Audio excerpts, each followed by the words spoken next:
Que la paix, la miséricorde et les bénédictions d'Allah soient moi sur vous, chers frères et sœurs. Et vous tous qui recherchez la vérité et la compréhension dans ce monde troublé.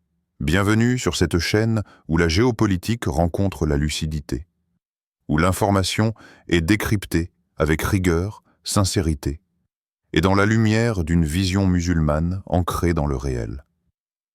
Si cette analyse vous éclaire, si vous pensez que les musulmans doivent s'informer intelligemment, alors abonnez-vous dès maintenant. Ici, vous êtes chez vous. Activez la cloche pour ne rien manquer des prochaines révélations. Laissez un like pour soutenir ce travail indépendant et engagé. Partagez vos réflexions en commentaire. Chaque avis compte, chaque mot construit la communauté. Et surtout, partagez cette vidéo autour de vous, dans vos groupes, vos familles, vos réseaux. La vérité doit circuler, surtout lorsqu'elle dérange. Qu'Allah vous protège, vous guide et fasse de vous des porteurs de justice et de discernement. Barakallahu fikum jami'an. Quand le silence devient menace, Khamenei brise la trêve par les mots, il n'a pas levé la main. Il n'a pas donné d'ordre de tir. Mais il a parlé, et dans le tumulte silencieux d'une trêve déjà vacillante, les mots du guide suprême de la République islamique d'Iran ont résonné comme une détonation. À Téhéran, Ali Khamenei s'est exprimé pour la première fois depuis le cessez-le-feu, imposé par la peur d'un embrasement régional. Ce n'est pas un discours de paix qu'il a prononcé. C'était une mise en garde, une déclaration d'intention, peut-être même un compte à rebours.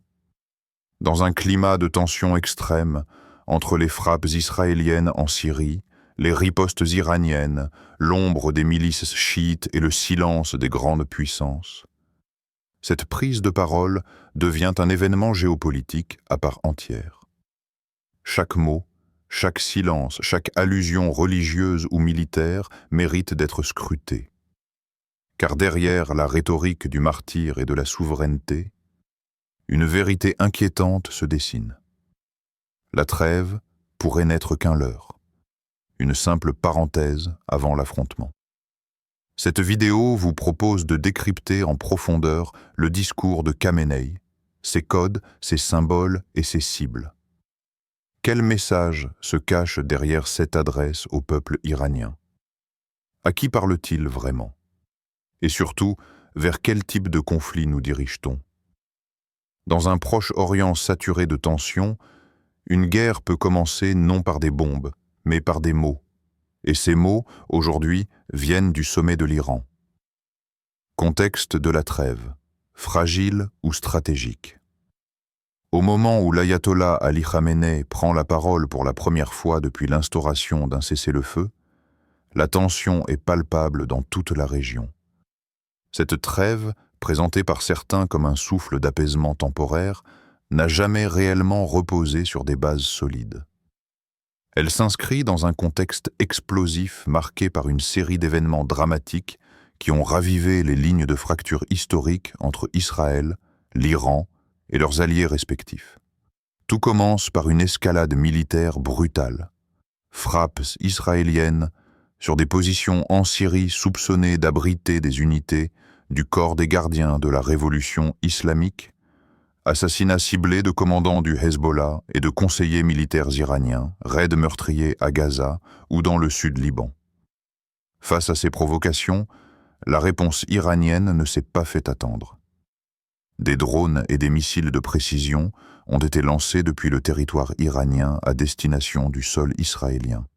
Une première d'une ampleur sans précédent dans l'histoire des confrontations indirectes entre ces deux pays.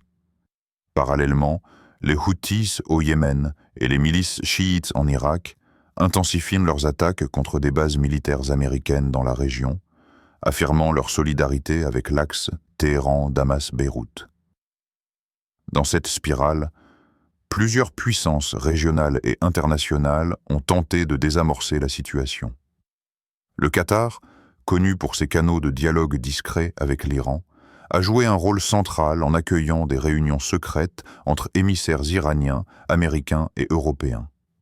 La Russie, soucieuse d'éviter une extension du conflit qui perturberait ses propres intérêts en Syrie, a multiplié les appels au calme.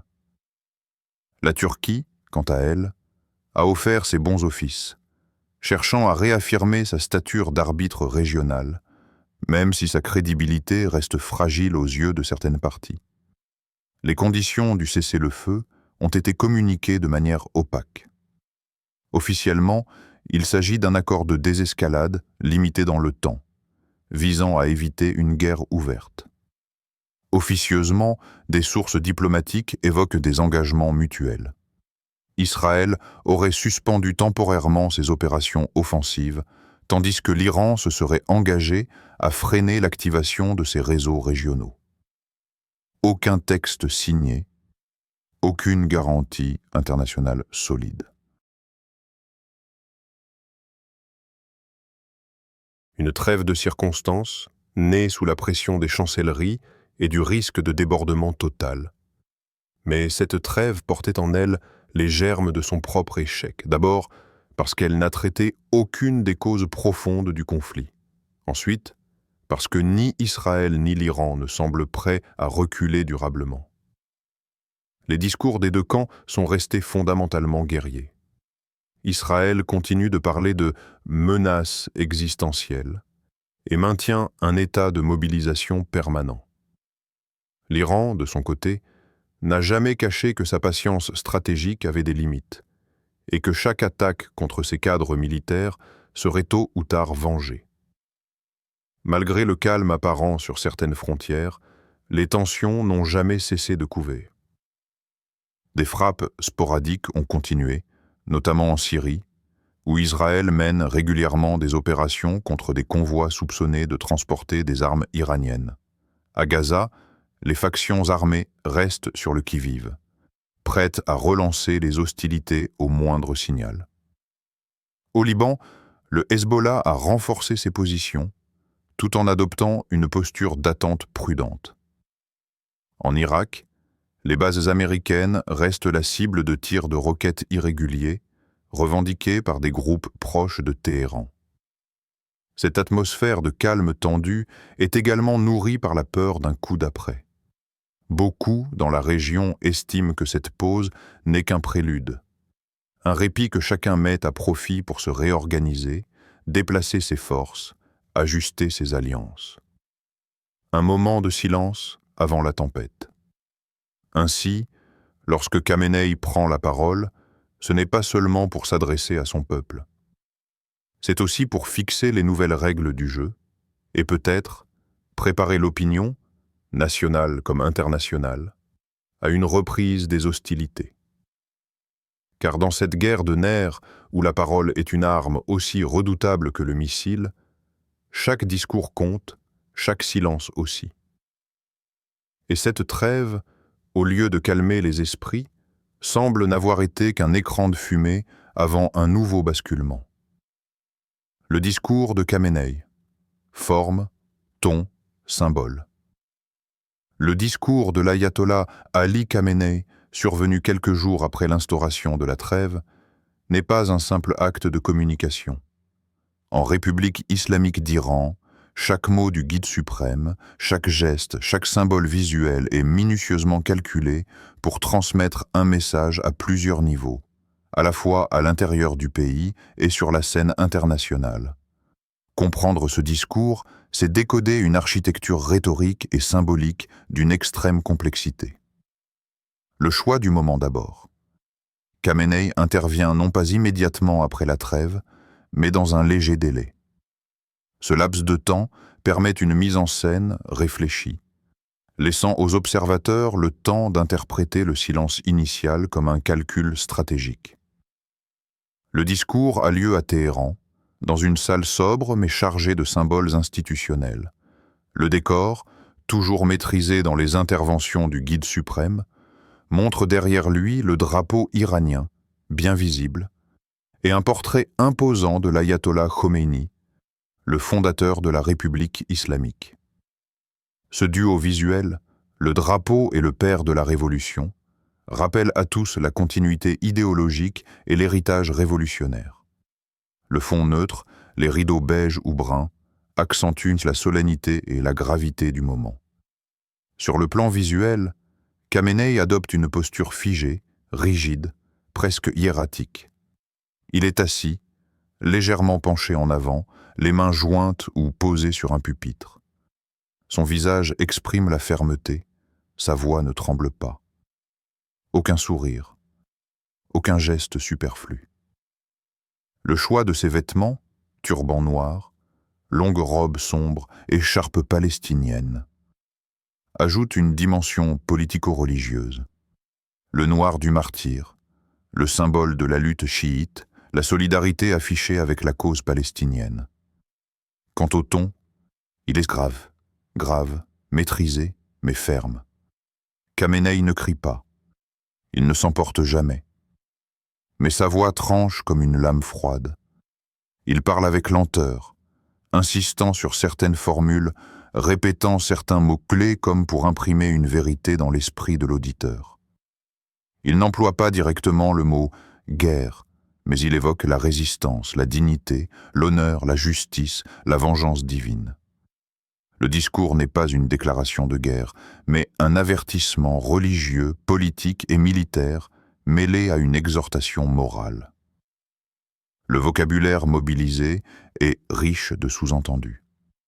Khamenei parle de devoir sacré, de peuple opprimé, de trahison des ennemis, de riposte proportionnée.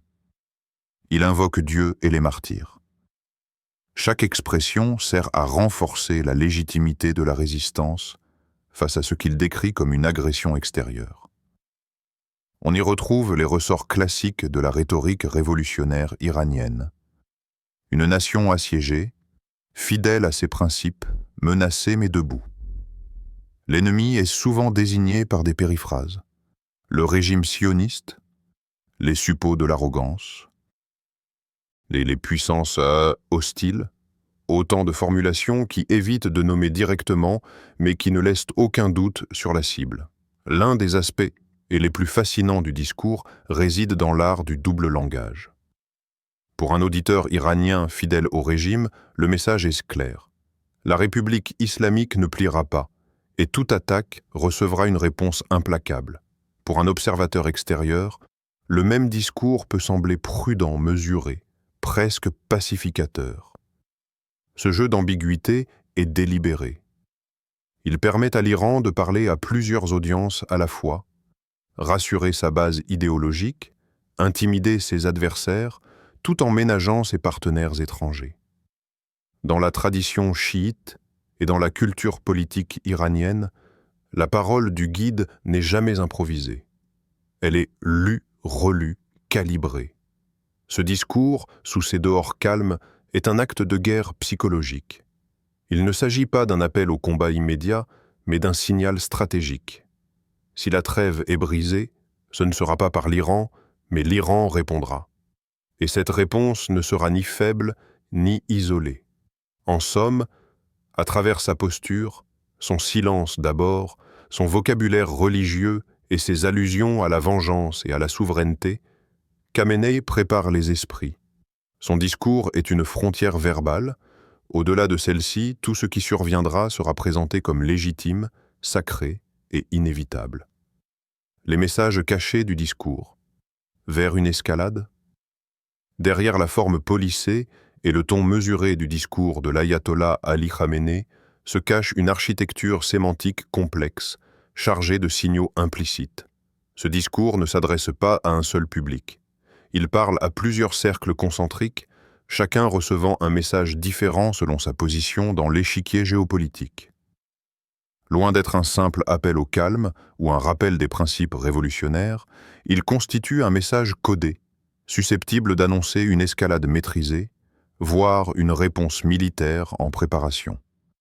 En premier lieu, le peuple iranien reste la cible officielle et immédiate du discours.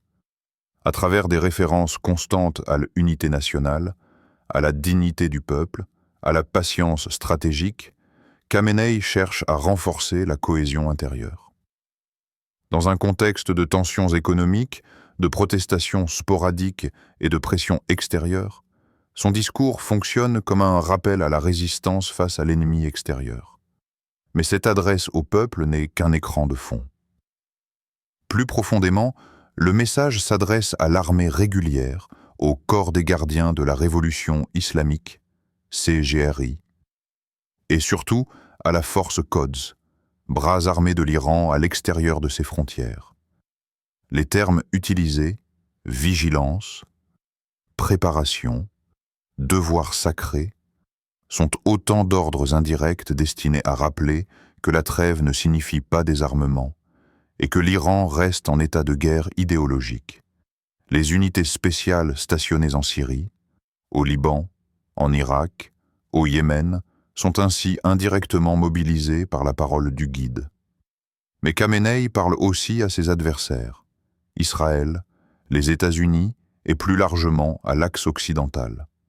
En évitant de nommer directement Tel Aviv ou Washington, il laisse planer une menace silencieuse, plus efficace encore qu'une menace explicite. Lorsqu'il évoque les ennemis de la justice, les agresseurs, ceux qui croient pouvoir agir sans conséquence, il crée un climat d'ambiguïté stratégique. Ses adversaires savent qu'ils sont visés, sans qu'une déclaration de guerre soit formellement lancée. Le discours regorge de références aux martyrs. Des noms ne sont pas toujours cités, mais les allusions sont transparentes. L'ombre de Qassem Soleimani, commandant de la force Quds, assassiné en janvier 2020 par une frappe américaine, plane sur l'ensemble de l'intervention. Parler de « sang versé injustement », de « promesses non oubliées », de « dettes sacrées », revient à réactiver la mémoire collective chiite de l'injustice à venger. C'est une manière d'annoncer que l'Iran n'a pas oublié. Ces évocations ne sont pas seulement émotionnelles. Elles servent à légitimer une possible riposte comme un devoir moral et religieux.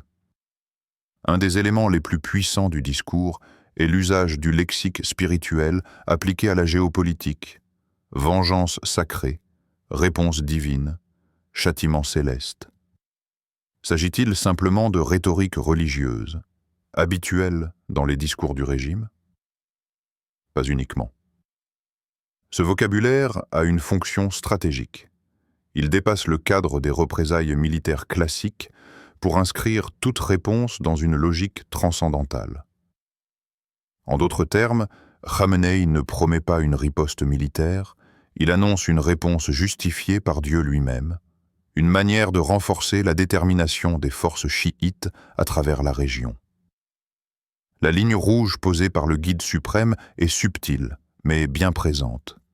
Il ne dit pas ce que fera l'Iran si cette ligne est franchie, mais il laisse entendre que la patience a des...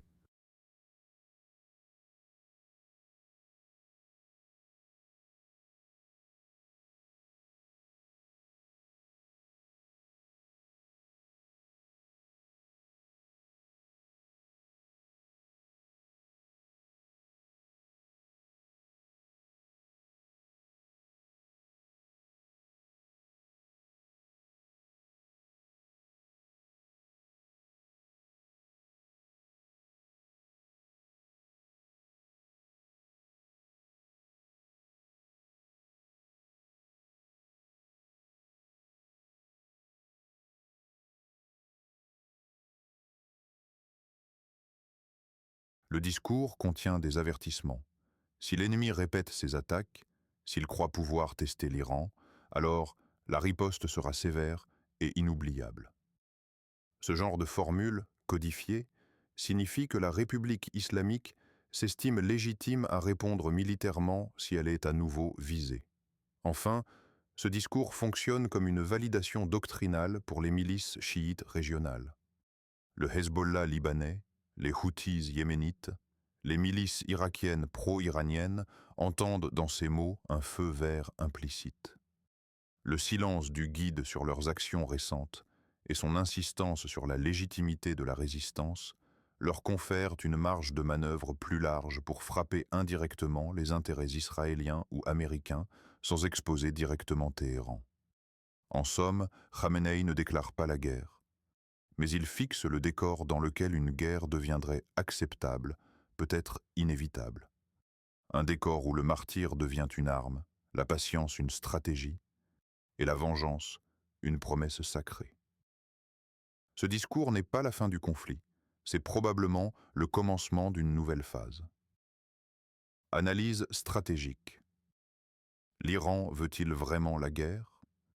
Le discours de l'ayatollah Ali Khamenei, bien que saturé de symboles martiaux et de références aux martyrs, ne signifie pas nécessairement que l'Iran cherche à entrer dans une guerre ouverte contre Israël ou ses alliés occidentaux.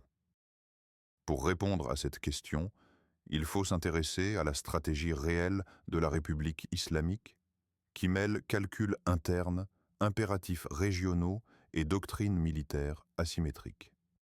À travers cette analyse, une vérité complexe se dessine. L'Iran ne veut pas la guerre au sens classique du terme, mais il n'exclut pas un affrontement indirect prolongé, une guerre hybride, contrôlée et localisée, dans laquelle il garde l'initiative sans assumer les coûts d'un conflit frontal. La situation intérieure iranienne est un facteur déterminant. Le pays est affaibli économiquement par des années de sanctions occidentales, notamment après le retrait des États-Unis de l'accord sur le nucléaire, JCPOA, en 2018.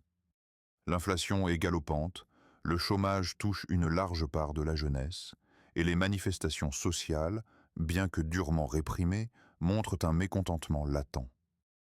Dans ce contexte, un discours martial peut servir de dérivatif. Mobiliser l'opinion autour de la résistance et de la dignité nationale permet de resserrer les rangs derrière le régime. La menace extérieure joue un rôle de ciment politique, notamment pour éviter des divisions internes au sein même du pouvoir, entre conservateurs durs, réformistes marginalisés et milieux religieux.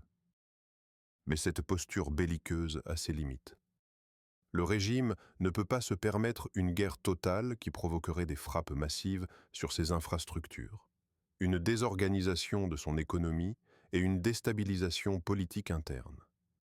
C'est pourquoi l'Iran opte pour une guerre d'usure régionale, dans laquelle il agit rarement en première ligne, préférant la stratégie du « 1000 coups » infligé à l'ennemi via des canaux indirects. Le conflit se joue en Syrie, au Liban, en Irak, au Yémen, mais rarement sur le territoire iranien. Dans cette optique, il est légitime de se demander pourquoi l'Iran pourrait chercher à pousser Israël à réagir. La réponse se trouve dans la logique de l'axe de résistance. Provoquer une réaction israélienne permettrait à Téhéran de légitimer une contre-offensive, tout en se présentant comme défensif. C'est aussi une manière de tester les lignes rouges de la communauté internationale, notamment des États-Unis, sans s'exposer à une condamnation directe. Si Israël frappe trop fort ou en dehors du cadre toléré par ses alliés, l'Iran peut en tirer un avantage diplomatique et idéologique, mobilisant ainsi l'opinion musulmane internationale contre l'État hébreu. L'un des piliers de la stratégie iranienne réside dans l'utilisation de groupes alliés régionaux comme relais d'action. En Syrie, les forces chiites pro-iraniennes sont enracinées à proximité du Golan, point de tension avec Israël. En Irak, les milices affiliées au Hashd al-Sha'abi exerçant une pression constante sur les troupes américaines. Au Liban, le Hezbollah dispose d'un arsenal de missiles capable de frapper profondément le territoire israélien. Et au Yémen, les Houthis ont démontré leur capacité à menacer aussi bien les alliés du Golfe que les intérêts maritimes en mer Rouge. Cette configuration offre plusieurs avantages à l'Iran. Elle réduit son exposition directe, complique les représailles israéliennes ou occidentales, et transforme chaque zone de conflit en front potentiel. En d'autres termes, l'Iran mène une guerre sans déclarer la guerre, avec un réseau d'acteurs autonomes mais idéologiquement liés à sa vision du monde. Toutefois, cette stratégie n'est pas sans risque. Elle repose sur un équilibre précaire entre dissuasion, provocation maîtrisée et pression politique. Un excès de confiance ou une erreur de calcul, par exemple une attaque attribuée à une milice mais perçue comme commanditée par Téhéran, pourrait provoquer une réponse israélienne massive, voire une escalade impliquant les États-Unis. C'est pourquoi, malgré les discours enflammés, l'Iran conserve une ligne rouge, éviter une guerre ouverte sur son propre sol. En toile de fond, ce qui se dessine, c'est le spectre d'un conflit asymétrique généralisé. Il ne s'agirait pas d'une guerre conventionnelle avec des divisions blindées et des bombardements massifs, mais d'une succession d'attaques ciblées, de cyberattaques, de frappes de drones, de sabotages, de blocus maritimes, le tout étalé dans le temps. Un conflit qui fait mal, qui use l'ennemi, mais sans provoquer l'embrasement total. L'Iran excelle dans cette forme de guerre, qu'il a théorisée depuis la guerre Iran-Irak et perfectionnée avec l'aide du Hezbollah. En définitive, le discours de Khamenei s'inscrit dans cette logique stratégique. Il prépare l'opinion, avertit l'adversaire, mobilise les alliés sans franchir le seuil de l'irréparable. L'Iran ne veut pas la guerre totale, mais il est prêt à gagner sans la faire ou à la mener dans l'ombre, morceau par morceau, jusqu'à ce que l'adversaire plie ou se retire. C'est là le cœur de sa doctrine. Une guerre sans visage, mais aux conséquences bien réelles. Réactions internationales, silence complice ou inquiétude croissante. Le discours de l'ayatollah Ali Khamenei, prononcé dans un contexte de trêve tendue, a immédiatement résonné au-delà des frontières de l'Iran. Chargé de symboles, porteur d'une rhétorique lourde de menaces implicites, ce discours a provoqué des réactions diverses, oscillant entre silence stratégique, préoccupations diplomatiques et mouvements militaires discrets. À travers les chancelleries et les états-majors, chacun a interprété ce message selon ses priorités, ses alliances et ses peurs. À Tel Aviv, les mots de Khamenei ont été perçus comme un signal d'alerte. Les services de renseignement israéliens, déjà sur le qui-vive depuis les frappes iraniennes précédentes, ont redoublé de vigilance. Selon des fuites relayées dans la presse hébraïque, le gouvernement israélien aurait immédiatement tenu une réunion de sécurité restreinte pour analyser les risques de reprise des hostilités. L'état-major de Tsahal a renforcé sa posture dans le nord, front libanais, tout en maintenant une présence active en Syrie. En coulisses, des options de frappe préventive auraient été mises à jour dans l'hypothèse où l'Iran ou ses alliés franchiraient une nouvelle ligne rouge. À Washington, la réaction est allée rester prudente mais préoccupée. Le département d'État a publiquement appelé toutes les parties à faire preuve de retenue.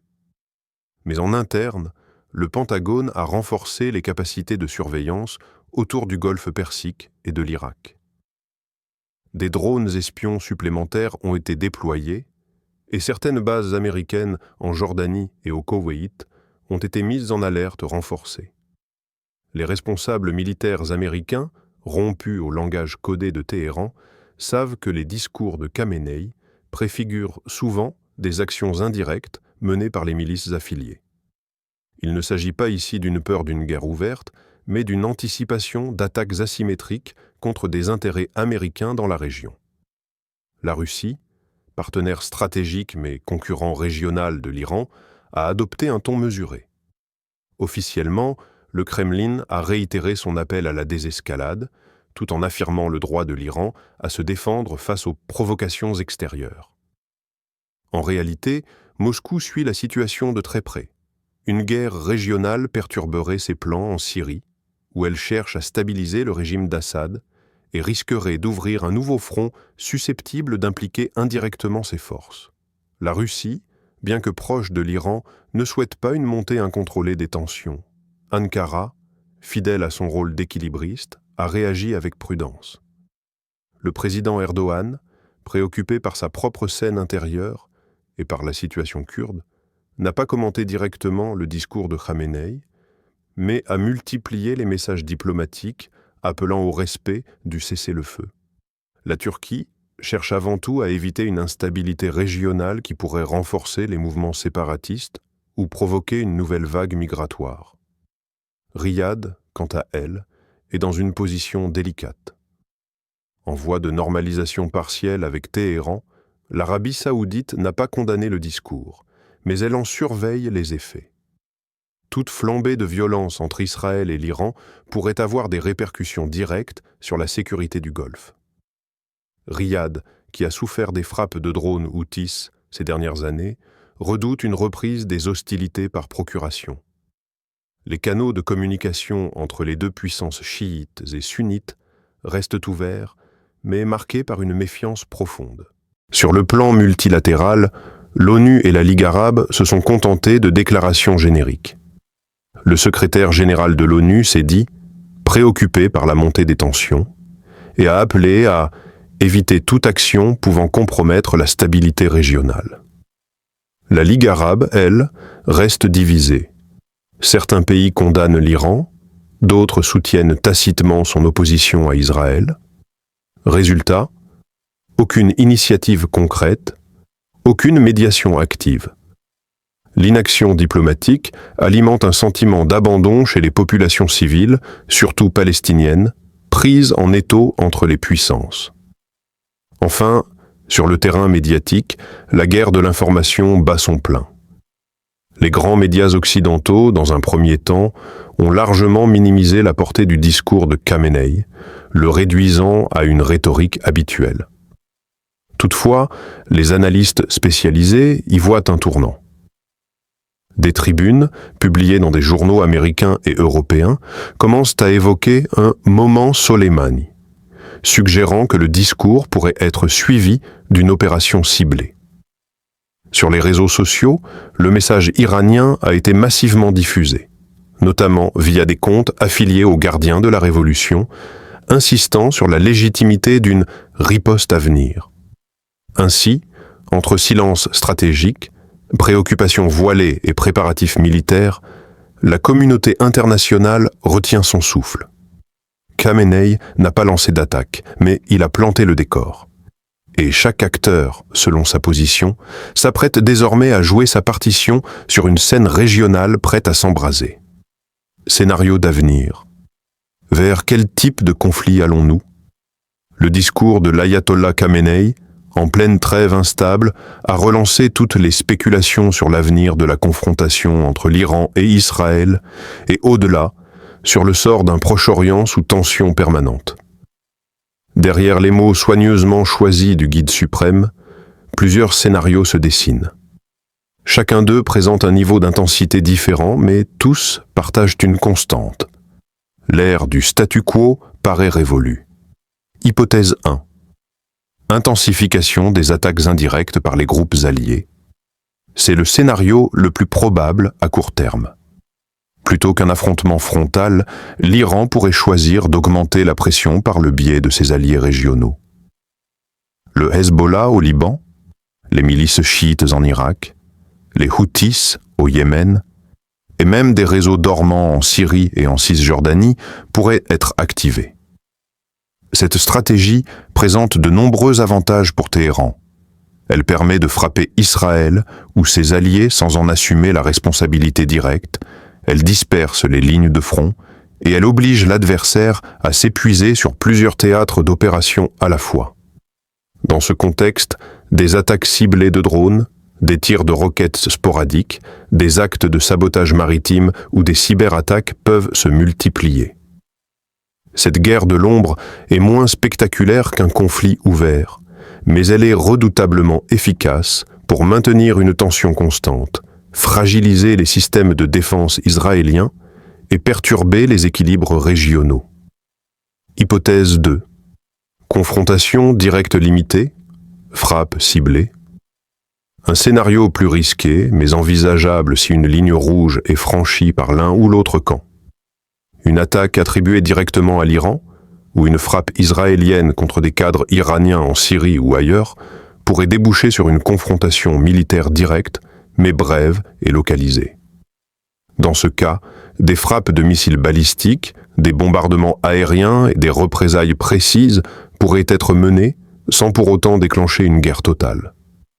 Ce type d'affrontement viserait à rétablir l'équilibre de la dissuasion sans entraîner un basculement irréversible. L'Iran dispose de capacités militaires suffisantes pour infliger des dommages à Israël, notamment grâce à ses bases avancées et à ses missiles de précision. Mais il sait aussi que ses vulnérabilités sont grandes, en particulier sur le plan économique. L'objectif serait donc de frapper fort, mais sans prolonger le conflit. Hypothèse 3. Retour à une paix tendue avec nouvelles conditions. Si la pression internationale devient trop forte, ou si les deux camps estiment que le coût de l'affrontement devient insoutenable, une désescalade temporaire pourrait s'imposer. Cette paix, cependant, ne serait ni stable ni durable.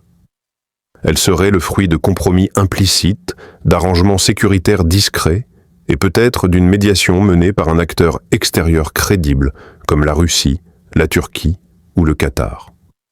Dans ce cas, l'Iran pourrait obtenir certaines garanties tacites, comme la réduction des frappes israéliennes en Syrie, tandis qu'Israël insisterait pour un gel des transferts d'armes à ses frontières. Mais la défiance resterait totale, et cette trêve ne serait qu'un nouveau chapitre dans un conflit de longue durée. La moindre provocation pourrait tout faire voler en éclats. Hypothèse 4. Guerre totale, régionalisée. C'est le scénario du pire. Une succession d'erreurs de calcul, une frappe disproportionnée ou l'implication d'un nouvel acteur pourrait faire basculer la région dans une guerre généralisée. Dans cette hypothèse, plusieurs pays seraient entraînés dans le conflit. L'Azerbaïdjan, déjà en tension avec l'Iran, pourrait être un point de friction. La Syrie deviendrait un champ de bataille majeur. La Russie, bien qu'occupée par d'autres fronts, pourrait être contrainte d'intervenir pour protéger ses intérêts stratégiques. L'Irak, le Liban et le Yémen deviendraient des zones d'affrontement indirectes, avec des conséquences humanitaires et politiques dévastatrices. Ce scénario n'est pas le plus probable, mais il ne peut être écarté tant les lignes de front sont multiples et les provocations permanentes. Un tel conflit entraînerait une crise énergétique mondiale, une vague migratoire massive, et possiblement une reconfiguration géopolitique du Proche-Orient.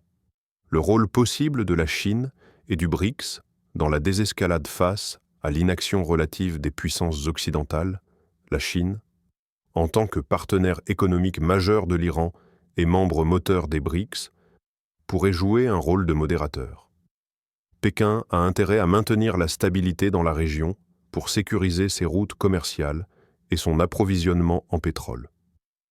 Les BRICS, en pleine affirmation comme contre-pouvoir mondial, pourraient proposer une médiation alternative, moins marquée idéologiquement que celle des États-Unis ou de l'Union européenne.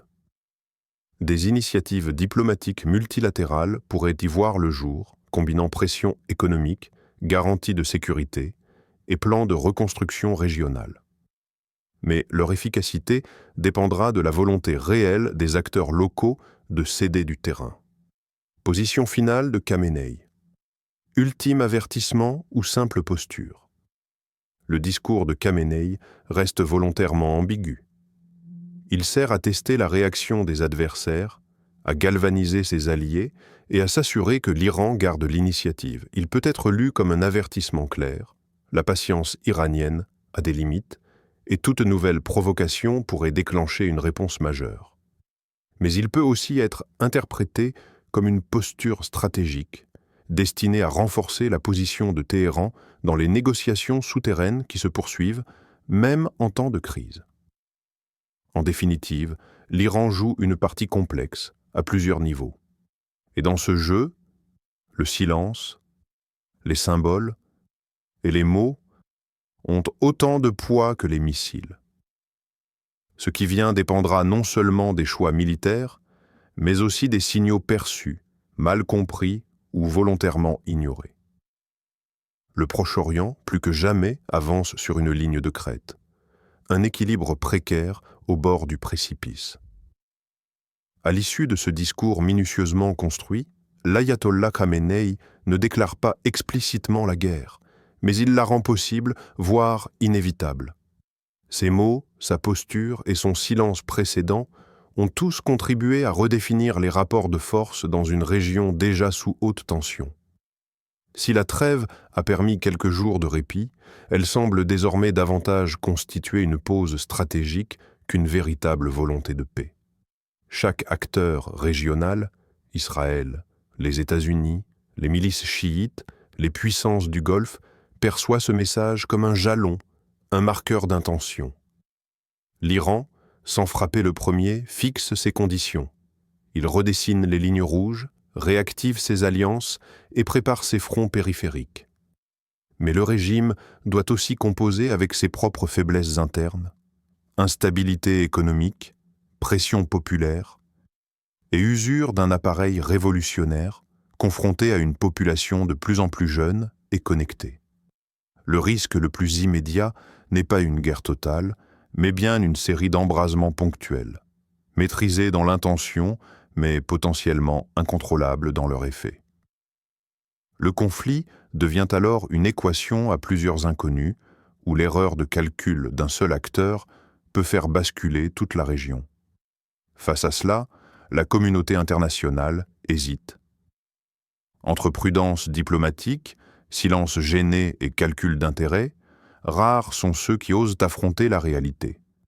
Un nouvel ordre régional est peut-être en train de naître, au milieu des cendres d'une trêve sans avenir. Et tandis que les peuples du Moyen-Orient aspirent à la stabilité, les discours s'enchaînent, les missiles se déplacent, et l'histoire, comme souvent dans cette région du monde, avance au bord du gouffre.